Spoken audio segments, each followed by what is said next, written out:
that whatever I see is smiling at me.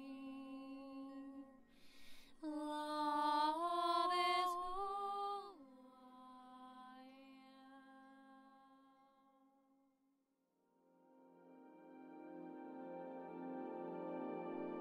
am. So hello there everyone, and welcome again. This video is a continuation of the previous video about the waves of Illumined Union.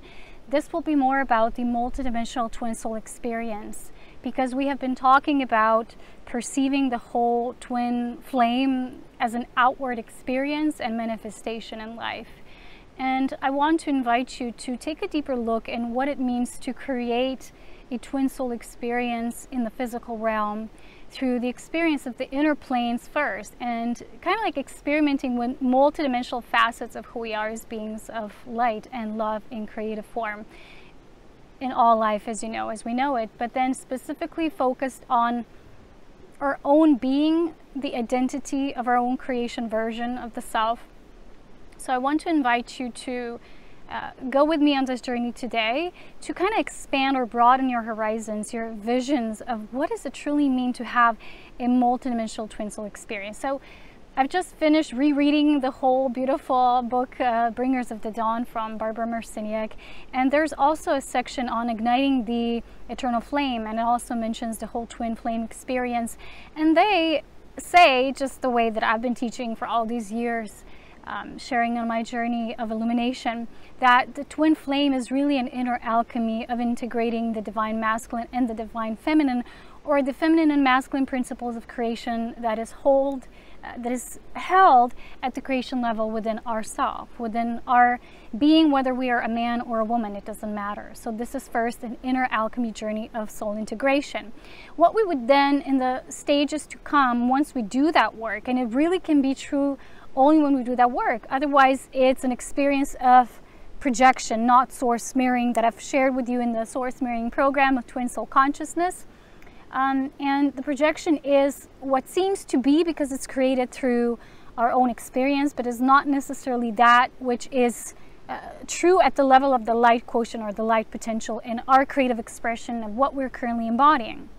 Okay, so when we come to this point of co-creating with the twin flame experience or the twin soul as an outer manifestation and form, what Spirit showed me recently, especially through some of my own journeys through light activations and meditations, is that we really need to be creative with it in a sense of embracing the multidimensional facet. Okay, so one example would be you have an ideal version of your partner, and perhaps it's one of the facets of the multidimensional identities or personas that come and, you know, flood your being. If you don't know anything about this, if you're kind of like still just, you know, on that more like a linear, or I would say, yeah, like a lower expression of what that means, you know, when it's more like an outer longing for a being to fulfill you, which is not what the twin flame experience truly is, then I would really advise you to read the book, okay, or reread the book, Bringers of the Dawn, which are Pleiadian keys and teachings for the ascending humanity.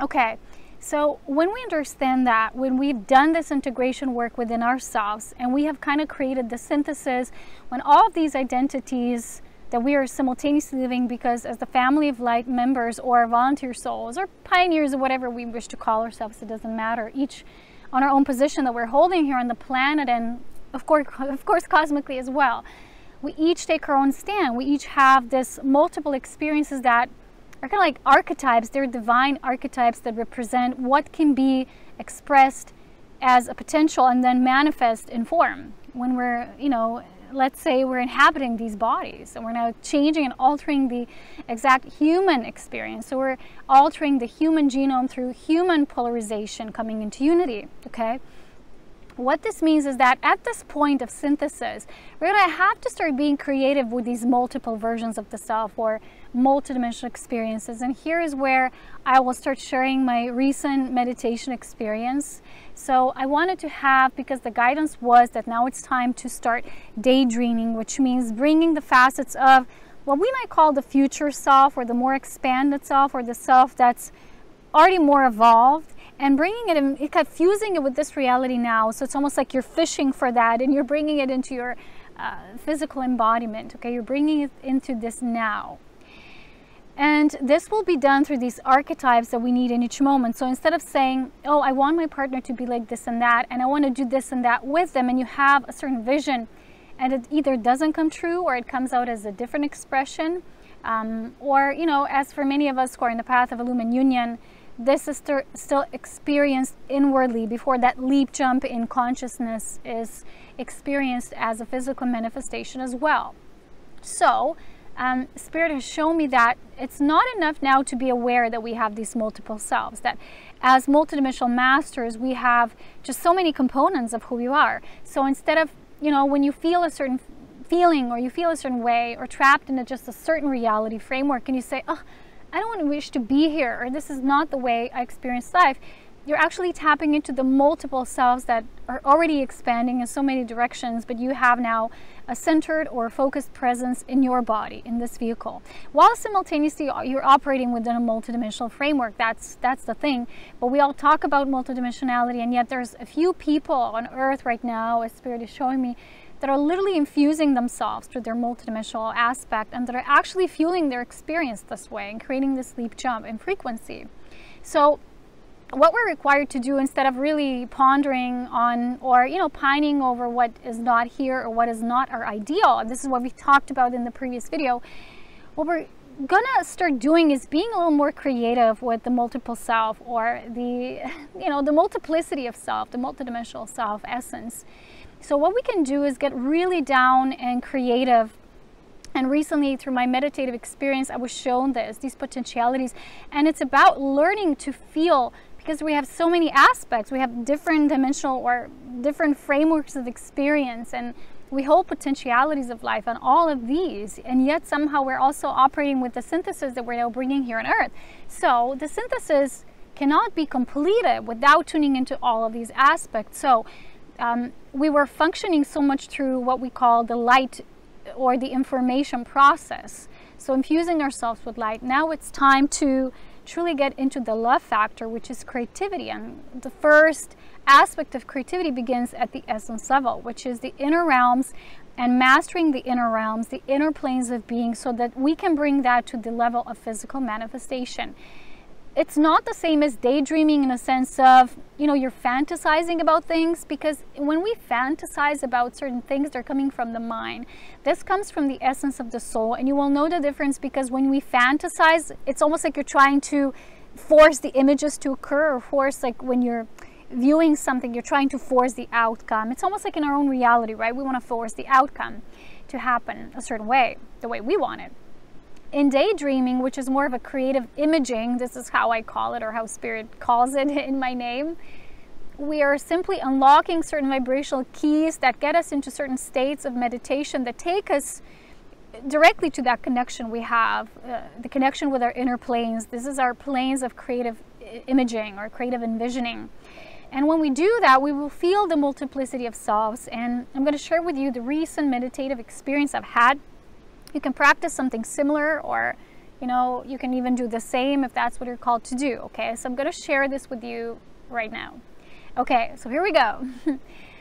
I was called to this because I got a message that it's time to start fueling this inner realm, because we're creating a synthesis with this platform reaching a completion at a certain vibration level and moving to the next level. But this next level requires all of the self, which is not you or me or us as the self, the loner, you know, I'm doing the work. It's more like all of these facets of my being are doing the work, okay? So when we meet this multiple facets through this imagination, or it's like this creative envisioning process through meditation, we're feeling a creative potential, and then it starts to expand and be drawn to our physical presence or manifestation, okay?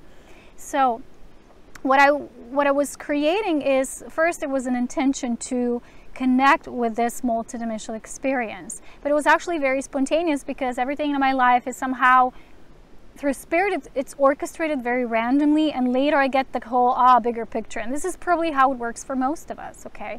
So when I went into the meditation, this was then actually here outside, it was yesterday, and I simply was guided to use the descending spiral of light, which takes us into our heart chamber. You can visualize this in your own way, because it's of course going to be different for each person. And for me, it looked like a golden stairway that just led really, really deeper and deeper, which is like getting into the chamber of your heart. And then what was seen there was beings or guides that kind of like accompanied me to the viewing room. And there was a viewing room there. And the viewing room, of course, had multiple screens, you know, which is kind of like a beautiful metaphor or representation for these multidimensional aspects of us. And they showed me look like this screen, and they showed me this is where you're currently holding the most potential. Okay, so this is how we go with the creation of realities. We're kind of fueling them, and our multiple selves are doing this. So you can choose to view a certain facet that is kind of like important for you in the moment, or it helps to fuel your human experience at this time. It's kind of like when we're viewing past or parallel or simultaneous lifetimes, right? The chosen life is always that which has an archetypal presence and storyline that's kind of most impactful or would have most benefit for your physical life and what you're currently integrating at this present moment. So it's kind of the same here. So I was viewing the screen at a certain point. I felt I need to merge with the screen, so it's kind of like jumping into it. And as I jumped or allow myself to merge with the screen, because this is not just viewing it, this is when you become a conscious participant. This is when you enter the realm of your own creation. So I went in there. I was observing what I was observing. This is just for me. This is not something I will share here because it's very personal. And it's not, it doesn't have any intention to share what I saw. It has only purpose for me.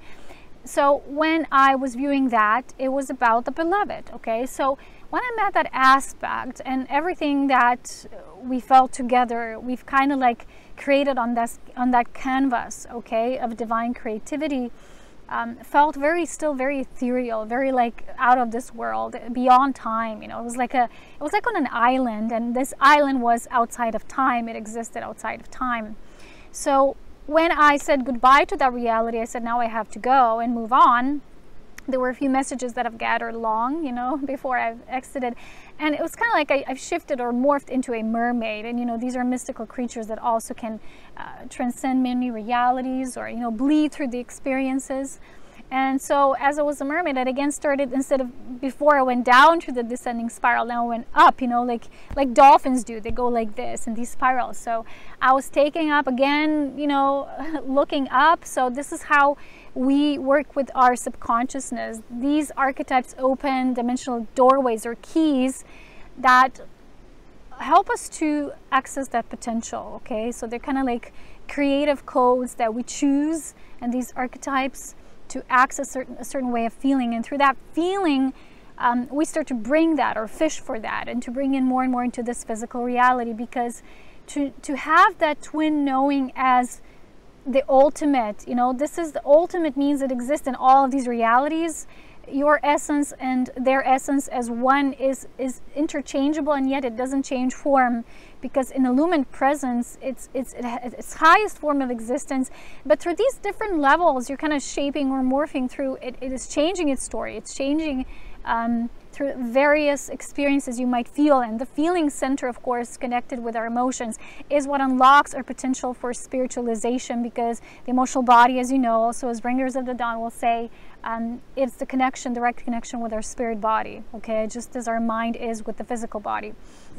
So when we start to energize that feeling center, we're essentializing ourselves, therefore we create greater amounts of magnetism. This is how this magnetic force pulls more life force, because we're bringing it through joy and that ecstasy of that movement of energy, and then it can become a creative potential in this reality that we're now experiencing. So when I kind of like jumped out, and again I found myself in another place, it was again like this ocean place, and this time I met another archetype or another counterpart of mine. They look different in this picture framework, and it felt more physical, it felt more tangible. So each time it's like you're getting from that ideal and that paradise beyond time and space. This is how we first create. These are pure creations, but then to descend or drop that frequency so that it can align with the frequency that we're now choosing as the highest potential on earth. This is how we can use, right? So our subconsciousness is so creative if we use it the right way, and we used to use it to suppress memories and, you know, like these concepts that were locked on, weren't able to access within our unlimited consciousness potential. We can now, because we've raised so much of the light quotient, we can use it to create again, because it was always, the intention was to use it for this creative imaging. So in this part, then it felt more physical, okay? And at that level, when I met the counterpart in that story, in that archetype, in that place, it was all about, you know, viewing what's around, what's there, what's present. So that was what showed me that the next step is to create in my imaging whatever kind of multiples of reality I desire of what I want to experience is this present moment. Let's say the experiences of life you wish to have, but first using that creative imaging process to access the feeling level so that the spiritualization can then occur and be written down into the physical code of our human experience. Okay, so what this means is, let's say you really wanted to, I don't know, one of the visions I had was, oh, let's go sailing. And again, I saw a counterpart, and it looked, in all of these versions, they look different, and maybe even I look different, you know. So you create the kind of experience, the feeling level you wish to enjoy, and you just surrender yourself, and you're not at all influencing the images that come, the feelings, the impressions. You don't need to say, this is here on Earth, or this place, or that place. It can simply be, let's say, a deserted island, or it doesn't have to have a name, you know. It doesn't have to be a physical place we would call here on Earth as a certain actual place. This works best. Let's say one other experience I had was, yeah, we were kind of like floating above the clouds, looking down the planetary structure. We said, oh, this is the most potential now, and we kind of zoomed into it, and we found ourselves again in the middle of this ocean. And then it was kind of like, it's just images just flooding through. I didn't know what was going to happen next, so I wasn't controlling them. And it ended up kind of being something like, you know, the return to the Blue Lagoon, alone again on a stranded island. So this is very much what this creative soul process wants to show us, that all of these counterparts are aspects of the self. So when we, through our inner envisioning, experience them in the shared mode, this partnership of the ideal, but each time in these different facets of life, and multidimensional expression, and even the way life essence feels in those expressions, that we're kind of seeing that the twin soul truly at the highest cosmic union experience, it's very multifaceted, it's multidimensional, and we're navigating these waters. And it's not something you say, well, you know, on Earth we say, this is my soulmate, period, and it's one partner I have for life. It's not how reality truly is, because in truth, the twin flame is an experience, that polarization that came into unity, came into a unified expression of the essence of life and divine creatrix design. It means that it can shapeshift, or it can jump from one experience or one partnership into another. And like the bringers of the dawn said, they said, when you can create that in the physical, because you've done the inner alchemy transformation leading up until the transfiguration process, then you're creating a partnership with someone who's also whole and integrated within them. So they're not validating your experience, they're not verifying you, they're not asserting you and saying, yes, you know, you have the right, you are sovereign because, you know, you're in this relationship now. It's more of a two beings just co-creating together something that is a higher potential than each on their own, because the own part, the self part, they've already they've conquered and mastered at that particular level, okay? Even in the union, there's always going to be this, the self versus the bigger self in union, because each level of consciousness, when it's shared with another, will again be different. So that's why this exercise they've showed me is so important. So if you do meet a person who's also whole within themselves, and you recognize that as what most humans now in this new age circles would say, that's my twin flame. When you recognize something as a potential for that experience, you wouldn't necessarily hold on to it in a way that most people now do. So, you know, it's like, it's the ultimate and period, and nothing else will ever do for me but this, and they kind of like cling on to it, and you cannot access multidimensionality, because the moment you lock the energies in that addiction kind of way, which is very much conditional, you block the gateways, or the flow of energy that's infinite creativity, okay? We block it this way, and then it can't just morph itself into being what it wants to be in each moment. And if it is just one person, because with them we're able to access this gateway freely because they have become whole into themselves, it truly is a reflection or the mirror of that twin soul source program Otherwise, it's just going to be much of the very scattered dependency, you know, as something that was being recreated on this planet for eons of time.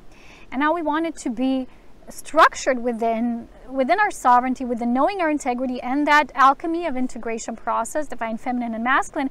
And yet at the level of infinite expression of creativity, we want it to be a blank slate. We want it to be like that viewing room I saw, so many of these screens.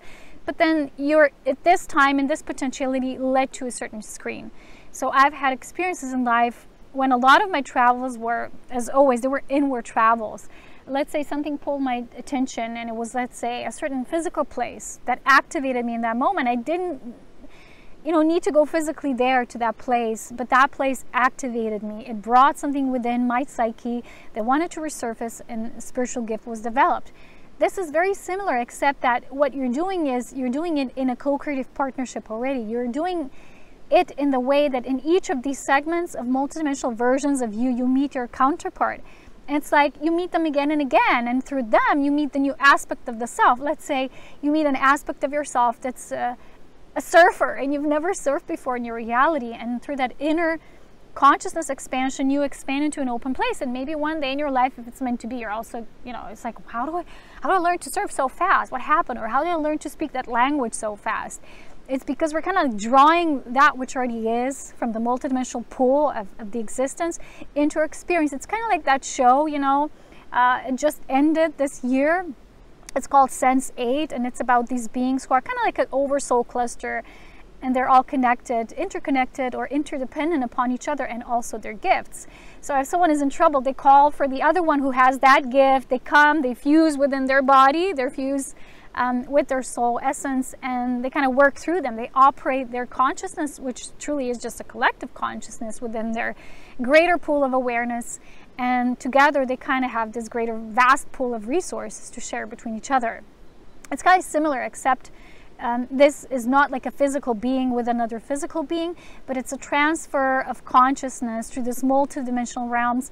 And all of this, for many people nowadays, still seems too abstract because it's so new. And the things we've talked about for ages now, it's like, okay, how do we get into action? Well, for me, Spirit always shows me through the internal dynamics of my inner realms what's necessary for me to unlock, to activate. And if I will feel a pull to meditate, it will be very random. It won't be like, I need to meditate each day at this hour. It's going to be a pull. It's like Life Force tells me, you need to meditate now. And it's like this pull. And I'm like, okay, I'm going to create a space. All I need to do is create a space. Then Spirit does the rest. It's very similar with this multidimensional counterpart exchange or visualization of that exchange, and these different aspects of, they're all aspects of you, okay?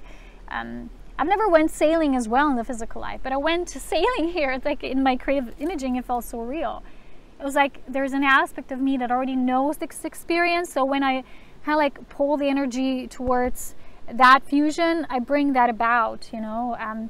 So we create our experiences through Life Force, those of us who are of the family of the light. We create through this magnetization process, because when we feel, like I explained before, we are activating the spirit body and bringing it forth. We're magnetizing our earth's body through the spiritualization and the alchemy of Life Force. If you don't know anything about this, again, I recommend you to take my Life Force Tantrika Mastery program. There's also an availability of all three Divine Trinity of Life. It's like a training program so that you will learn to cultivate and experience reality only through Life Force. You won't need anything else, because once you open the gateway to this pure Life Force, or you can call it whatever you want, like Holy Spirit Attainment, it's like all is already there. You're simply in need to say yes to it and use your creative imaging to create that. And it's kind of like a rewrite of that which is already existing at a, let's say, a higher, more expanded vibrational level. And then step by step, downsizing it or downgrading it to kind of like be at the right frequency so that it also can merge with the reality we're now living on Earth. That's all the magic there is to it. And it's time for us, like Spirit is sharing with me, to embrace, but not just embrace, but to immerse ourselves fully in that, knowing that the twin soul is a multidimensional experience when you want it. When you no longer see it as just a linear journey, moving from one person to another person. That's all you're meant to do in this life. No, this is a journey of your consciousness expansion. You know, my divine counterpart that I like to feel as in my spirit self has taught me so much about life, you know, because there was always this communication between what I call the me and them, or just being basically one being. And it has shown me so much of who we truly are, as in a way also seeing myself, but also myself in a couple formation, which is that highest ideal. But then seeing these facets and not saying, okay, because I've seen a certain facet, or people would say, I see a vision of myself with this man in this environment, and that it must be true. It must be what is going to happen for me in the physical life. I have to tell you, in the physical, I had so many messages that sometimes I said, but what's it really going to be? Because he was like this and like that. And I said, oh, but these are all aspects. These are aspects of the consciousness, or these multiple, not personas in terms of the person level, but the multiple essences that they carry, that they're showing me about themselves, which will be synthesized in one being, but not the way we think with our minds. Okay, so when we do this practice, we're kind of like engaging our imagination to be more open, to be less rigid in terms of what's being shown to us through visions, because visions are just what we need to see in each moment to unlock a certain key. Visions are not really how psychics call them, this is what's going to happen, or they're not determined, they're not linear. Visions are potentialities we're working with, we're playing with. As higher evolved beings, this is how we actually operate. We're operating with kind of like juggling between all of these aspects of who we are. So embracing the twin soul as a multidimensional experience is the ultimate for those of us who are here now as family of light to experience and then bring through the liquid light infusion, through the life force work on this planet, and embed it in the collective human consciousness so that it has a chance eventually one day to expand into and be a more overall experience for humanity once they're ready. But we are pioneers, so for us it's kind of like time to move. It's almost like now I feel it's almost like the dark ages of the whole twin flame theme, because it's all so linear. For me it's like, oh, wake up everyone already, but I know people cannot be where I am necessarily in terms of, you know, multidimensionality and holding that vibrational frequency. But I know that those of us who understand this as a much deeper you know, reality, when we stay true to that and kind of like bring our messages forth and encourage each other to pursue that, we're going to create so much more beauty than we do if we just stay focused on one vision and think that's it, because life is trying to teach us about what multidimensionality truly is. And when we go into our inner planes, it's easier for us to merge with kind of like our desires. So imagine each of these is like a desire aspect of you that's like, oh, I want to go on a deserted island, and just see how that feels. Not all of the things we're probably going to do in this physical life. Maybe some of you, I don't know what's your soul plan, but we're doing this to activate aspects of ourselves so that we liberate first ourselves in our spirit fully, and then that liberation will be written fully in our physical human genome, the code of life, through the seed of life design. If you don't know anything about that, again, it's all in my mini audiobooks, all of these higher expressions shared in the Elohim family of light teachings. So that is available, as well as my Cosmic Beloved course and the final course of the Mastery series, which is the Cosmic Union and Ascension, which is that ultimate beloved on all of these aspects of the multidimensional experience. So what I'm sharing now directly aligns with that, because the Cosmic Union Ascension course, as the last 12 gateway, which is, you know, we operate now at the highest 12 chakra system for our current human framework and development at this time, and it kind of aligns with that. So this is the initiation that takes the whole inner realm, or the twin soul experience, into its multidimensionality and its cosmic expression. So I hope you enjoy that. Be creative, play with yourself in that visualization. It can just be a few moments a day, but they're showing me it's really important now to devote ourselves to this process of magnetization through creative play. It doesn't all have to be so dense and physical. We don't always give importance of highest value just to things that we can touch. As you know, masters do most of the things in the inner planes, and then the outer just like adjusts as we step down the frequency properly, because basically we have to learn how to do that. We have to learn to descend the frequency so that it matches the reality we're in now and the reality we are being of service to now at this point. Otherwise, we can transduce these energies if we don't even know how, because it feels too archetypal, too out there, too far and out, and it overwhelms us. So we need to step down the frequency, and a lot of this work and these exercises is used to do that, and to meet yourself in many facets and versions of yourself, instead of being fixed on yourself a certain way and a certain being a part of your life a certain way, because that's still linear. That is still a relationship based on the old matrix paradigm. Okay, so anyway, hope this was helpful. I'm sure for many of you it was, because I know you already, you are at that level. Otherwise, you probably wouldn't be watching this. I hope you have lots of fun and enjoy this creative play. And if you have any desire to support the work I'm doing and bringing forth all this to you through my own spirit mission, that's also very beautiful. So thank you so much for supporting the work, and I'll see you soon. Take care. Bye-bye.